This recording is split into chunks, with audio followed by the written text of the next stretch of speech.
Delhi CM Kejriwal ను ఎట్టకేలకు ED అధికారులు అరెస్టు చేశారు. సార్వత్రిక ఎన్నికల తొలి నోటిఫికేషన్ విడుదలైన తరువాత ఢిల్లీ లిక్కర్ కేసులో ఈడీ వేగంగా పావులు కదుపుతోంది.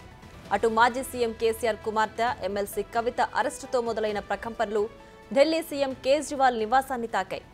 ఈ పరిస్థితుల్లో ఈడీ అరెస్టు చేయకుండా ఆపలేమని కేజ్రీవాల్ పిటిషన్ను తిరస్కరించడంతో ఈడీ అధికారులు చకచకా తమ వ్యూహాన్ని అమలు చేశారు.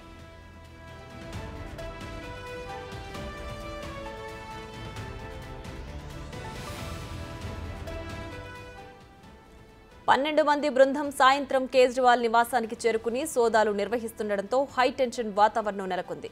దేశ రాజధానిలో అసలేం జరగబోతోందనే విషయంపై సర్వత్రా ఉత్కంఠ నెలకొంది.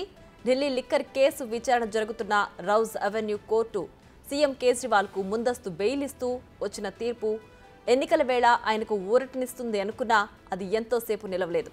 ఎలాగైనా సరే కేజ్రీవాల్ని అరెస్టు చేయాలని పట్టుపట్టిన ఈడీ ఆయనకు సమన్లు జారీ చేయడంతో ఢిల్లీ హైకోర్టును ఆశ్రయించారు. ఈడీ అరెస్టు చేయకుండా ముందస్తు ఆదేశాలివ్వాలని కేజ్రీవాల్ కోరగా హైకోర్టు ధర్మాసనం తిరస్కరించింది. దీంతో ఆయన్ను అరెస్టు చేశారు.